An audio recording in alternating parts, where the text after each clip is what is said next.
কান ধইরা টান দিতে দেরি, বাজা ছাগল জিন্দা হইয়া দৌড় দিতে দেরি না।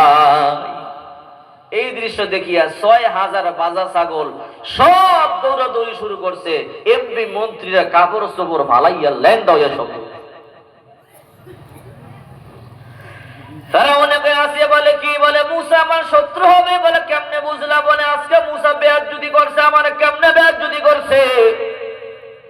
বলে আমার এমপি মন্ত্রীদের সামনে আমার বেয়াদবি করলো। কেমনে বেয়াদবি করলো? আমি মুসারে বললাম, মুসা তুমি আগে খাও।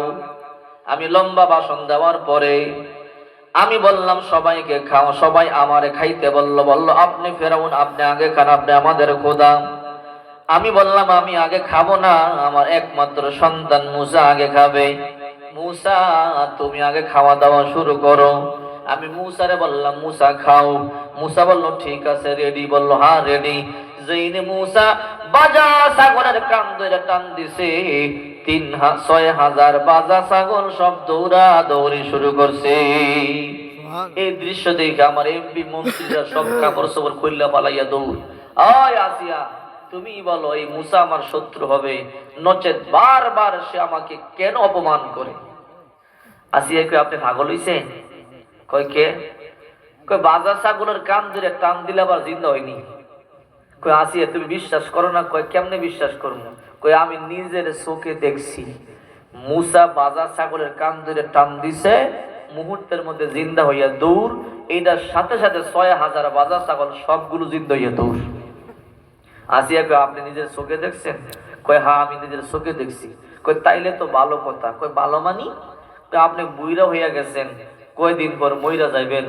মুসা রকম মুসা এই বুইরার কান ধরে টান দিত, আপনি জিন্দা হইয়া যাইবেন।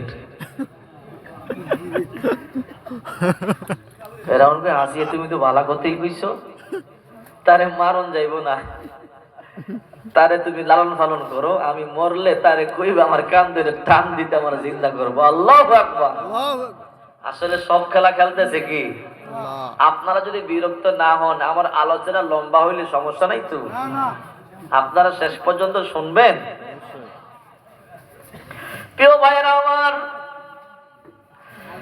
ফেরাউনের রাজ দরবারে মুসা নবী আস্তে আস্তে বড় হওয়া শুরু করে দিল। বড় হইতে হইতে মুসা পয়গম্বর ১৫ বছর ২০ বছর বয়স হয়ে গেল। ২১তম বছরে ২১ বছর বয়স মুসা নবী একদিন বেড়াতে বের হলেন, ঘুরতে বের হলেন। ঘোড়ার পিঠে সওয়ার হইয়া মুসা পয়গম্বর ঘুরতেছেন। ঘুরতে ঘুরতে মিশরের একটা শহর আছে, তার নাম মুনাফ শহর।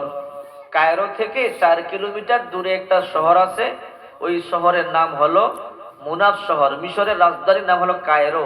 এই কায়রো থেকে ৪ কিলোমিটার দূরে গেলেই একটা শহর আছে, ওই শহরের নাম হলো মুনাফ শহর। মুসা নবী মুনাফ শহরে গেলেন ঘুরতে। মুনাফ শহরে গিয়া দেখে দুই ব্যক্তি ঝগড়া লাগছে। একটা গরিব কাটুরিয়া, বনি ইসরাইলের বংশধরের কাটুরিয়া, কাঠ কেটে বাজারে বিক্রি করবার জন্য নিয়ে আসলো। আর একটা ফেরাউনের বাবুরচি জোর করিয়া কাঠগুলো নিয়ে যাইতেছে, জোর করিয়া কাঠগুলো নিয়ে যায়, লাকড়িগুলো নিয়ে যায়। ওই গরিব লোকটা বিচার দিল, মুসা তোমাদের তো টাকার অভাব নাই, পয়সার অভাব নাই, আমরা গরিব মানুষ কাঠ কেটে বিক্রি করে, লাকড়ি বিক্রি করে চলি খাই, আর তোমাদের বাবুরচি আমার কাঠগুলো লাকড়িগুলো জোর করিয়া নিয়ে যায়। মুসা তুমি একটা ফয়সালা করো। মুসা নবীর বয়স তখন ২১ বছর। মুসা নবী বাবুরচিরে গিয়া বলো, ও বাবুরচি কাঠগুলো দিয়া দাও। কয় না দিমু না। কয় দিয়া দাও। কয় না।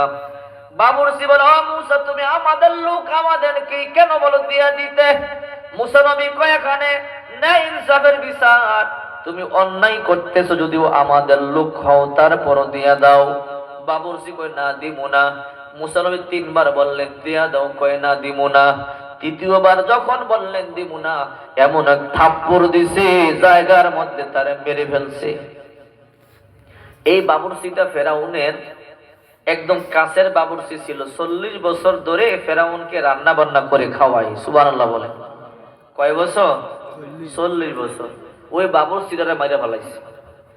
এই সংবাদটা যখন ফেরাউনের কানে গেল, ও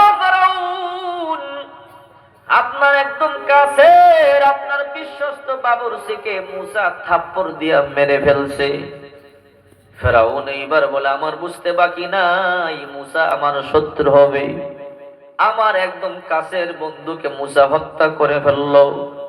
এর আগে মুসা বারবার অপরাধ করলো, আমার বুঝতে বাকি নাই মুসা আমার শত্রু হবে, আর কোনো কথা শুনতে চাই না। তোমরা তাড়াতাড়ি যাও, যাতাই গিয়া মুসারে পাও ধরে আনো, আমি মুসারে ফাঁসি দিব, আমি মুসারে হত্যা করব। পুলিশেরা মুসা পয়গম্বরে তালাশ করা শুরু করলো। একজন আইসা বলো মুসা তাড়াতাড়ি তুমি চলে যাও, এখান থেকে তুমি হিজরত করে অন্য কোথাও চলে যাও, ফেরাউন তোমার খুঁজতেছি হত্যা করবার জন্য। এবার মুসা পয়গম্বর মিশর থেকে হিজরত করে মাদায়েনের দিকে রওনা করলেন। মাদায়েনের দিকে একদিন নয়, 2 দিন নয়, 8 দিন 8 রাত চলতে চলতে মাদায়েনে গেলেন। মাদায়েনে যাওয়ার পরে বিশাল বড় মরুভূমির মধ্যে বসে বসে চিন্তা করে 8 দিন 8 রাত ধরে চলতে চলতে মাদায়েনে আসলাম, আমি কই যাব, আমার কোনো ঘর নাই বাড়ি নাই, কি খাবো, কোথায় যাব? গাছের পাতালতা পর্যন্ত খাইতেছেন, 8 দিন পর্যন্ত কোনো খাবার নাই। আল্লাহর পয়গম্বর মুসা তখন নবুয়তি পায় নাই, বসে বসে চোখের পানিগুলো সারিয়ে